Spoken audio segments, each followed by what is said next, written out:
America के व्यक्ति है और आज भी जिंदा है, ये भी नहीं कि लिख के मर गया है, आज भी जिंदा है। एसबीआई कैश फ्लो क्वाड्रेंट में इसका जिक्र किया है कि एसबीआई होता क्या है, हमको क्यों ये समझना है। आज नहीं समझेंगे तो फिर जो आप करते हैं वही करेंगे। ये 4 भागों में बांट दिया है इसको, ई, एस, बी और आई। सर ये अगर आपको समझ में आ गया ना तो सारी चीजें समझ में आ जाएगी। इसमें एक एक बात 200% गारंटी के साथ सच्ची और कड़वी है। ई का मतलब होता है एम्प्लॉई,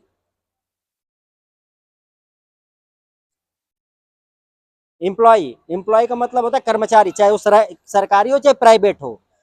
बस हाँ में हाँ सर मिलाइएगा, अगर जहां लगेगा कि नहीं ये झूठ है तो तुरंत बोल दीजिएगा।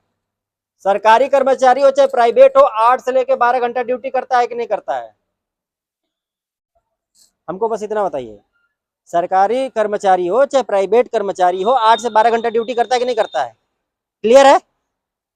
अगर वो मान 3 महीना नहीं गया ड्यूटी, पैसा मिलेगा? 3 महीना ड्यूटी नहीं गया तो पैसा मिलेगा? नहीं मिलेगा। इससे ये पता चलता है कि ये एक्टिव इनकम है, यानी कि जब तक ये एक्टिव है तभी तक एक्टिव है। देखिए, एक आईएएस लेवल का भी अधिकारी अपने लड़के को आईएएस नहीं बना सकता, ये कोई गारंटी नहीं है, कोई श्योरिटी नहीं कि वो आईएएस बना सकता है। ये एक्टिव इनकम में आता है। दूसरा सेल्फ एम्प्लॉय, जिसको स्वरोजगार बोलते हैं सर, आप लोग सेल्फ एम्प्लॉय में आते हैं, छोटे छोटे जो खोल के बैठे हैं। सेल्फ एम्प्लॉय में 8 से लेकर के 12 घंटा आप भी देते हैं। आप लोग तो 12 घंटा के करीब देते ही होंगे, क्योंकि 11-11 बजे रात तक डिस्पेंसरी पर आते हैं। आप भी देते हैं। आपका शटर उठेगा तो पैसा आएगा, शटर नहीं उठेगा तो नहीं आएगा। ये भी होता है एक्टिव इनकम। ये होता है बिजनेसमैन। बिजनेसमैन का मतलब ये होता है सर, ये नहीं कि हमने ठेला लगा लिया तो बिजनेसमैन हो गया, या फिर कोई कपड़े की दुकान खोल लिया तो बिजनेसमैन। बिजनेसमैन का ये होता है कि मिनिमम 40 से 50 लोग उसके साथ काम कर रहे हो। बिजनेस का मतलब ये होता है। तो मान के चलिए कि ईंट भट्ठा का मालिक के पास 40 लोग काम करते हैं और 8 घंटा ड्यूटी करते हैं,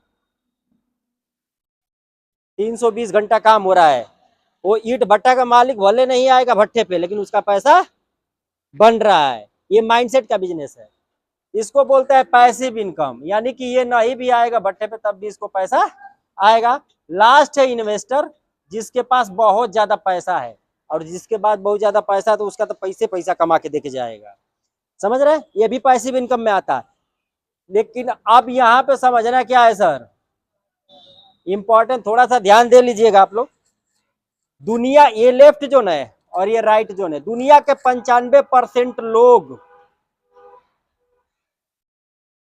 इसमें और इसमें हैं, सभी को आप नहीं जानते हैं।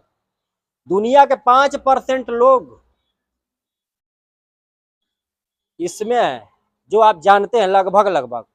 क्यों जानते हैं? क्योंकि दुनिया का 5% पैसा इन 95% लोगों में बटा है, और दुनिया का 95% पैसा इन 5% लोगों में बटा हुआ है। वो भी बताइए, बता देंगे, इसको क्लियर कर देंगे क्यों बटा हुआ है।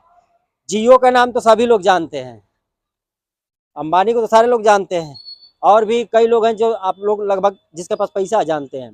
पैसे की बदौलत आप जानते हैं, ऐसे नहीं जानेंगे। आपका बगल वाला ही, आपके गांव में कौन कौन, किसके बच्चे कितने हैं, कौन सा फौज में है, सारे लोगों को थोड़े आप जान रहे हैं कौन सा क्या है, क्योंकि वो इस कैटेगरी में आ रहा है, इसलिए नहीं जा रहे हैं। ये 5% में जी खा रहे हैं, लेकिन ये 95% में मौज कर रहे हैं। रीजन क्या जानते हैं? आज मैं आपको बता रहा हूँ। रीजन ये है, या तो सिस्टम बना दिया है या तो सिस्टम पकड़ लिया है। जैसे यशस्वी जायसवाल एक क्रिकेटर है, अभी जानते होंगे, यशस्वी जायसवाल क्रिकेटर है। वो क्रिकेट को पैदा नहीं किया है, वो क्रिकेट को पकड़ा है और जनता को क्या किया है, कनेक्ट किया है, और आज सफल इंसान है। प्रधानमंत्री भी क्या किया, डिजिटल हाइप किया, हाइप क्रिएशन किया, आया प्रधानमंत्री बना, जनता को कनेक्ट किया, हो गया। आज ऐशो आराम कर रहा है कि नहीं कर रहा है? सेम वही करना है। लेकिन 2 रीजन है सर, एक सिस्टम या तो बना लीजिए या तो पकड़ लीजिए, लेकिन बनाने के लिए पैसा चाहिए, जो आपके पास नहीं है। रहता तो आप यहाँ थोड़े होते हैं।